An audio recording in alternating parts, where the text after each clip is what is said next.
Dobrodošli u novi video, danas pravim kolač bez šećera i brašna, potpuno zdrav.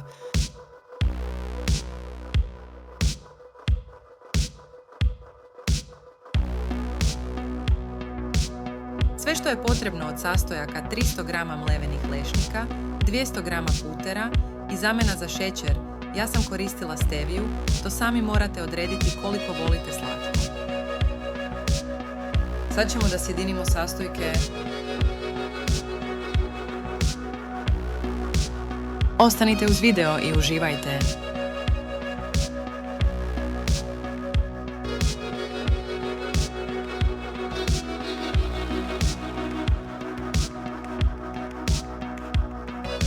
Potrebna je i okrugla tepsija 24 cm prečnika.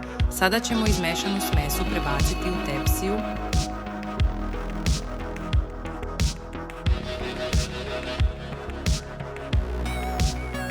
Raširimo smesu ravnomerno po kalupu i stavljamo u frižider ili zamrzivač na 10 minuta.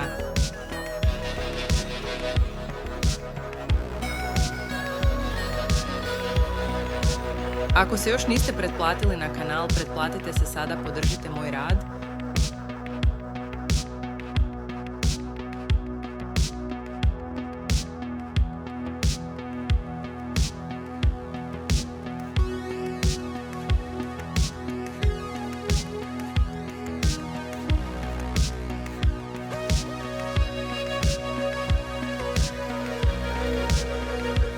Sada pravimo fil. Prvo stavimo 200 ml mlijeka da se zagreje i dodajemo 250 g maka i zaslađivač po ukusu.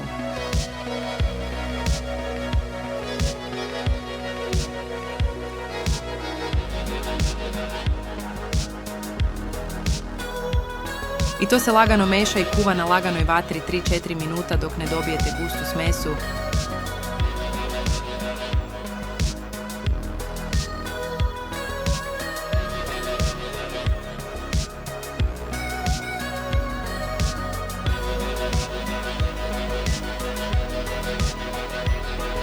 Kada se zgusnulo, vadimo iz zamrzivača tepsiju i prelijemo preko.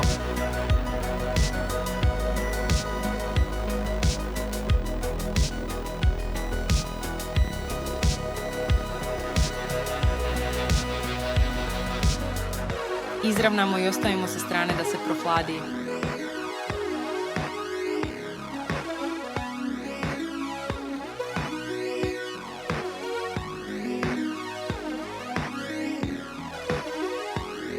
Dok nam se prvi deo hladi, napravit ćemo voćni žele.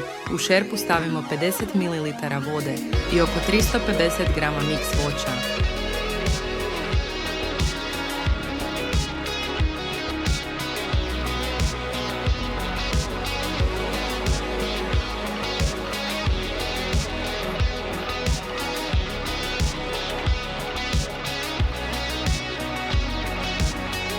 Kada voće proključa i omekša, ubacujemo želatin.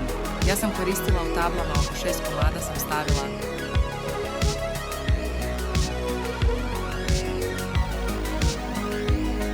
I onda mešamo dok se sve ne zgusne.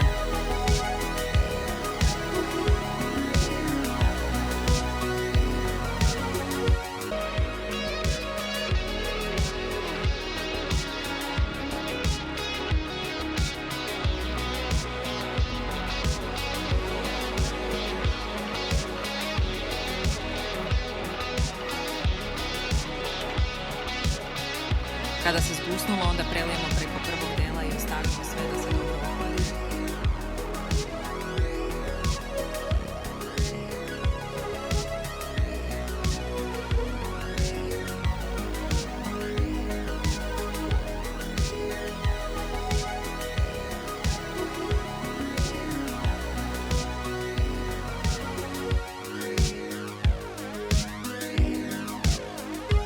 I ovako lepo ispadne. Kada se ohladi, servirajte i uživajte.